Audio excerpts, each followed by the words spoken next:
How's it going? It's a snowy day in Southern California's high desert, and today I want to talk to you a little bit about motorcycle suspension, specifically the suspension on the Tiger 900 Rally Pro.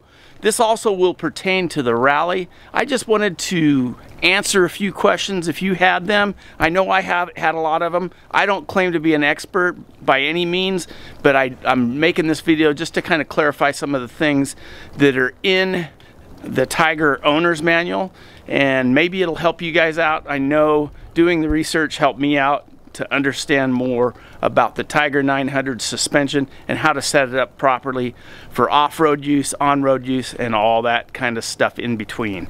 So let's get started. First off, I want to start by saying I'm no expert in this. I'm learning as I go, but there are some terms that we'll be referring to. So I want to go over the definitions of those terms so you can understand what I'm getting at in this video. And it'll help you understand your Triumph Tiger 900 suspension, as well as any suspension on any motorcycle. So we'll start out with sag. Sag is how much your motorcycle settles when you're sitting on it. It's measured by how much the forks and the shocks compress under your weight, giving you an initial point to make adjustments in either direction. To set that sag, you use preload. And preload means that the spring is pushing outward on the shock before the shock has even started compressing. So to make the shock start to compress, you have to overcome that preload force. The more preload force there is, the more force you have to exert on the shock to get it to move. So what does too much preload feel like? Well, too much preload on the front will feel harsh. It'll overwhelm the dampening.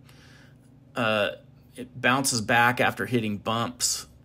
It will shift the weight to the back wheel, causing the turns to be a little more laggy or sluggish. So that's kind of if you have too much preload in the front. So what happens if there's too much preload in the rear? Well, the rear will ride much higher than it's supposed to. Damping is overwhelmed. It'll feel harsh and bounce back harder after contacting a bump. So that's too much preload in the rear. Preload does not change the spring rate, but preload does change the force to start moving the shock or the spring. High preload dramatically reduces shock performance over smaller bumps and makes for a more harsh ride and worse traction. So now we'll go to compression dampening. So compression dampening is how quickly or slowly your springs are allowed to compress. Shocks have the primary job to control the speed at which your wheels move up and down. They perform this job by stopping your spring from compressing or rebounding too quickly. So that's compression damping. Rebound damping is the rate at which the suspension can extend and return to its normal position once the bike has encountered a bump and the compression part is over. A lower value of rebound damping would allow the suspension to expand and the wheel to reach back to the surface quicker. Okay, let's talk about rake and trail. Rake is the distance from our imaginary vertical line above the front wheel to our diagonal fork line. Again, see in the diagram, this is measured in degrees. Trail is the horizontal distance from where the front wheel touches the ground to where the steering axis intersects the ground. The measurement is considered positive if the front wheel ground contact point is behind or towards the rear of the bike, the steering axis intersection with the ground. All right, hopefully I didn't blow your mind on that, but anyhow, I was trying to explain some of the basics and it got kind of technical. I kind of went down the rabbit hole. But now let's talk about the Tiger suspension. I'm going to give you the stats on the bike, and then we're going to go into how to set it up. And this is all going to vary depending on your weight. You've definitely got to do the sag first and then work from there. And sag is really based on your weight or the weight that you're carrying on the bike. So you'll have to set that up first before you go into the other details. Let's get started. If you haven't yet, don't forget to like, share, subscribe, hit that bell for notifications. Check us out at Instagram at mancave_mayhem. Now let's get back with the video.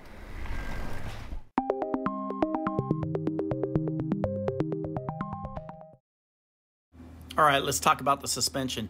Real quick in a nutshell, the front suspension on the Tiger 900 Rally and Rally Pro comes with Showa 45mm upside down forks, manual preload, rebound dampening and compression dampening adjustments.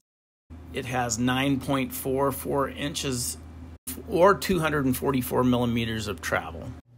On the rear of the Tiger 900 is a Showa shock, which also has a manual preload and rebound dampening adjustment. It has 9.05 inches or 230 millimeters of wheel travel.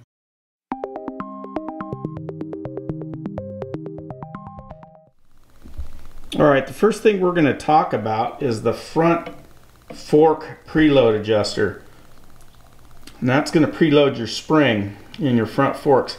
So you have this knob up here, but we're not going to focus on that. We're going to focus right here on this nut underneath the knob. And that's a 19mm wrench that it takes to adjust that. Clockwise is tighter and counterclockwise would be looser. So you're going to add more preload clockwise and you're going to reduce the preload counterclockwise. And it's the same on both forks. If we go over to this other fork here, you're going to see it set up the same way. Go. So right there, not this, just right there. The nut right below the plastic knob is your front fork preload adjustment. Clockwise to add preload, counterclockwise to reduce the preload or take away the preload.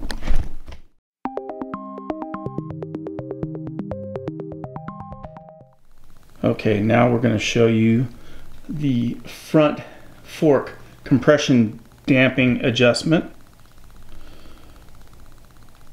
Front fork compression damping adjustment is going to be right here, and that's that plastic knob on the top. And to change the front compression damping setting, you want to rotate the compression damping adjuster clockwise to increase or counterclockwise to decrease. Again, that's that knob right there. Always count the number of clicks back from the fully counterclockwise or closed position.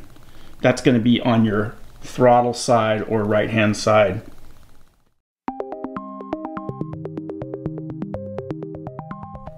Okay, now we're going to talk about the front fork rebound damping adjustment, and it's going to be the same as the other side. It's going to be this knob that's right up on the top here, the plastic knob.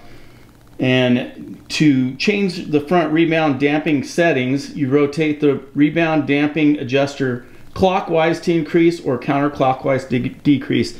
And that's going to be on the left-hand side or the clutch side of your bike. Remember to always count the number of clicks back from the fully clockwise or closed position.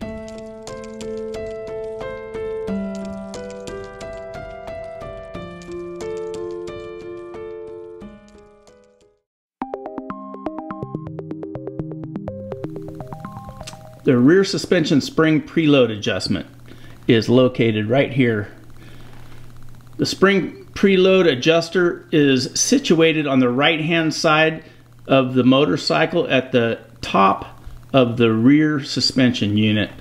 To change the spring preload setting, rotate the spring preload adjuster clockwise to increase or counterclockwise to decrease. The setting is measured as the number of adjustment turns clockwise from the fully counterclockwise position.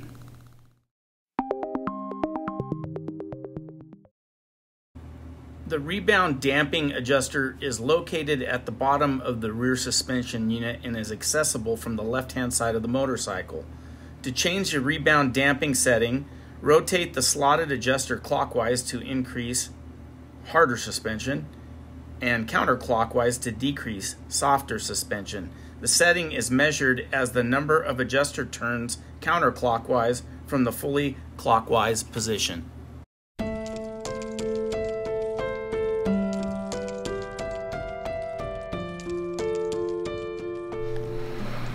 All right, I hope this helped clarify a little bit about the suspension on your Tiger 900.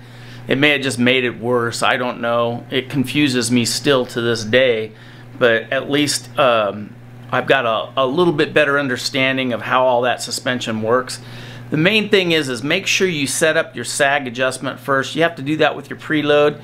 You have to put all your gear on, anything you're going to be riding with. If you add stuff, like if you're going on longer trips and you're adding panniers, or you've got a pillion riding with you, then that's obviously going to change your sag. So you got to set your sag up first, then you can do the other adjustments.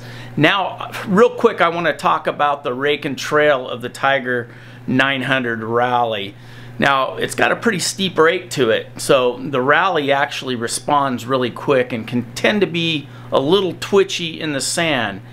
But I've been watching a lot of videos, and there was one guy on a Brit somewhere that was talking about how Triumph kind of failed, and he felt like that they needed to explain the way that suspension needed to be set up better.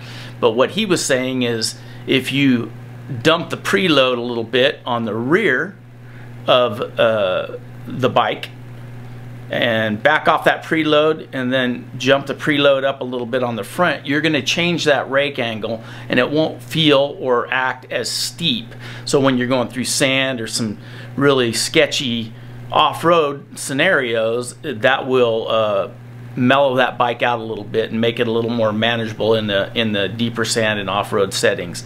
Now, what I want to show you is the rake and trail of the Tiger compared to some other common adventure bikes. Mainly, I'm going to show my two buddies' bikes. So let's get with the Tiger 900 first.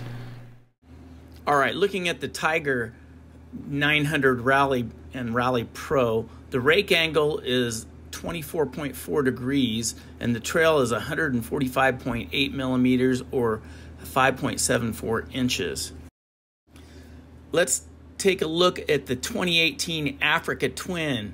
As we look at that, you can see 27.5 degree rake angle, 114.3 millimeter or 4.5 inch trail angle. So you can see there's that bike's raked out quite a bit more than the Triumph Tiger. Now let's go to the next bike. Now we're taking a look at the 2016 BMW F800 GS Adventure. The rake angle on that is 26 degrees and the trail is 117 millimeter or 4.6 inches. Not quite as much as the Africa Twin, but more than the Tiger 900.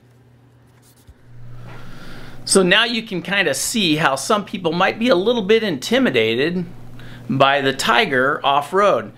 What does that mean, really, the rake angle? What's that going to do? Well, a steeper rake angle is going to make the bike handle or respond or be more flicky, I guess you could say, with a larger tire on the street. But when you go into the dirt, that's going to make it flicky in the dirt too, and so it's going to respond. You know, you might run into some, I guess, some real sketchiness when you hit the dirt if you don't have your suspension set up right. Whereas the Africa Twin is going to be a little more forgiving off-road and maybe not as responsive on the road with that big 21-inch tire in the front.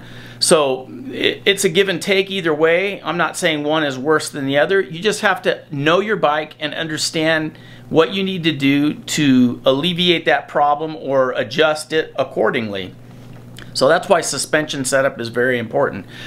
I hope this video helped you guys out. I want to thank the Mad Scientist, my friend Torino, and Don E. Pants for putting up with me, calling them, picking their brain, getting information from them. I want to thank them for that. Also, if you haven't yet, don't forget to like, share, subscribe, hit that bell for notifications. Check us out at Instagram at mancave_mayhem. And just remember, folks, I'm just a man in a cave causing mayhem. Thanks again for watching.